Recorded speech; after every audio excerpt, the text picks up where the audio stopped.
Senator Rand Paul sits on the Foreign Relations and Homeland Security Committees. Good to see you, Senator. Thanks, Harris.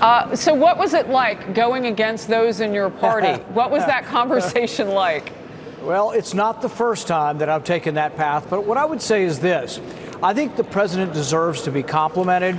I think that it takes a real statesman to end a war. I think it's very easy to start a war. And in fact, all of us were in the beginning for going after those who attacked us on 9/11. But there's no one left alive or free who attacked us on 9/11. There's no one left alive or free who harbored those who attacked us on 9/11. We completed our mission. But when we changed the mission to sort of creating a nation over there and building their roads and bridges and hotels and gas stations, we need to be spending that money here at home, not doing nation building abroad. So I think the president's exactly right. And I introduced a resolution yesterday, which the Republicans rejected, that would have complimented the president for having the courage to end a couple of wars. Okay, so could you have gone hand in hand, maybe everybody vote for something? I don't know. I didn't know about that. Thank you. So there's one general, though, who says he wasn't even consulted before the president did this. And I want to get your reaction to that. So let's watch together. General, were you aware of the president's intention to order the withdrawal of our troops from Syria before that was publicly announced?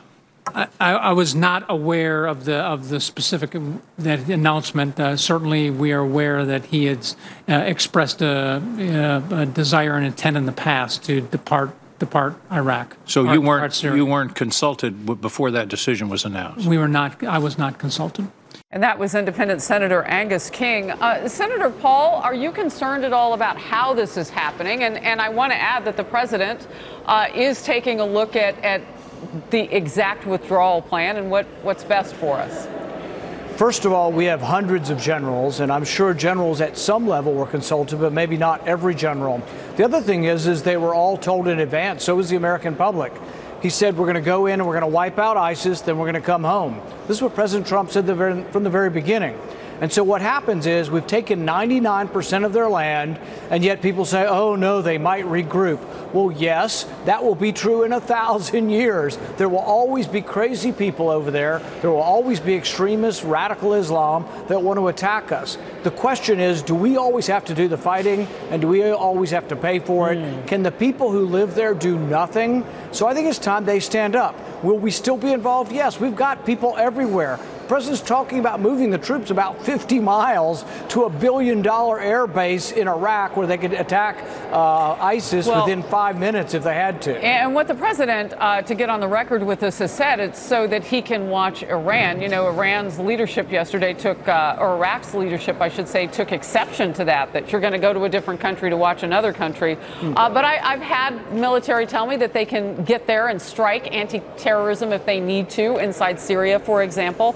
I want to get to this, though. It's a new Fox poll that says 46% of those who took the poll say that U.S. troops should remain in Syria, while just 36% want them to come home. Senator Paul, what is the public seeing that either you don't see or you don't agree with? Actually, there's a lot of polls out there, and there are polls in the last week or two that show the vast majority of people are ready to come home from Afghanistan. We've been there 17 years. This is what I objected to in this resolution. It called it a precipitous leaving of Afghanistan. There's no way that leaving after 17 years is precipitous. We have stayed too long. They're bleeding us dry. We're spending $51 billion a year building roads, bridges, gas stations, hotels. That money would be better spent here at home.